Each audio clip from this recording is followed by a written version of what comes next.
speech title is The Panic Zone. The Panic Zone. Mindfully. Thank you.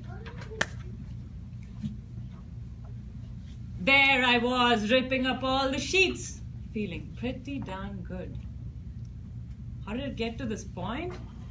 I have to take you back by about 6 months. It was my first semester in undergrad school, and it started out pretty well. The entire time in high school, my teachers simply wouldn't let me sit in the first row. You're too tall, Maithili. You'll block everyone. Go back. Come college, things were going to be different. I walked in and claimed what was mine, a seat in the first row. I paid attention in classes. I took down notes diligently. 6 months just flew by. It was time to prepare for the final exams. We were given not 1 but 15 days time off. We had 6 courses, so believe me, we needed it. And to plan out this entire 2-week stretch, I sat down on day 1. I wrote the longest, most elaborate plan possible down to the very last minute. Day 2, I started off studying. It was a long 2-week stretch. The entire time I was hopping from one book to another. It was boring and tiring. It made me drowsy. The only good thing was my mom. She made sure I had meals prepared to my liking. She made sure I had coffee and tea the entire time. But the 2-week stretch had to end. And there I was on the morning of my exam, feeling like the 2 weeks had just zoomed past. I'm very well prepared for the most part, so I went early to college that day before the exam. And in front of me was an interesting scene. Right outside the examination hall was a wide, large staircase. And today it was occupied by many students. Let me tell you how it looked. There were people everywhere. There was a lot of hustle and bustle. Some of them were cramming with their hands, with their fingers poked in the ears. They didn't want to get disturbed. They were cramming, hoping that they could inhale something from the textbook right before the exams. Then there was the school topper. She was out there explaining concepts to people who had skipped entire sections in the textbook. And then there was Ravi. Impervious. He was a jolly good fellow. He was impervious to all of this, and he was enjoying his bite of the spicy samosa. This right here was not going to work for me. I had everything in here. It couldn't get out of my head, not before the exam.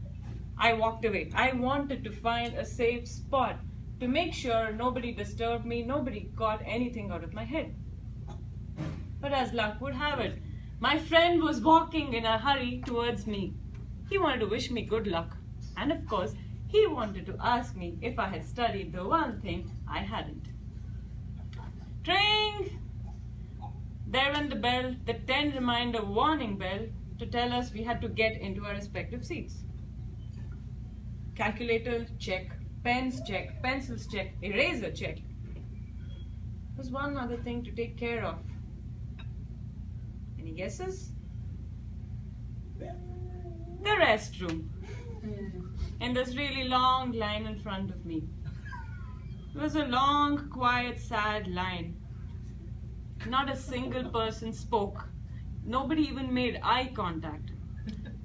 It was as if the Dementors from Harry Potter's world had descended and sucked happiness from all of us.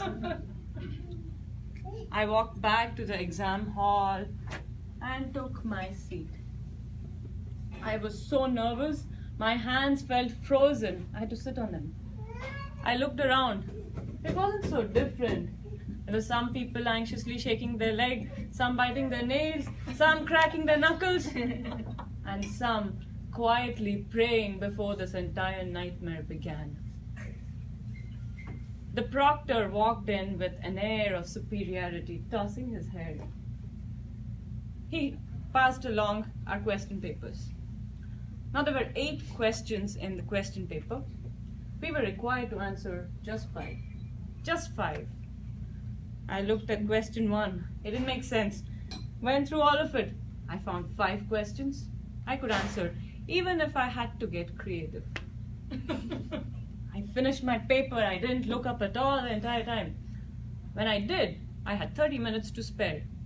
And nobody was moving. Everyone was busy writing. Did I forget something? Did I make a mistake? Was question number 4 more convoluted than I actually realized?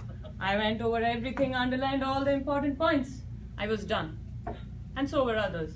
People were walking off. I was happy. I threw my paper to the proctor. I wanted to make a quick dash. It was not going to happen. I was stuck in a sea of people in the corridors. Everyone out there discussing questions and answers. Some were even pulling out their textbooks and notes to prove their answers were right. I hated it.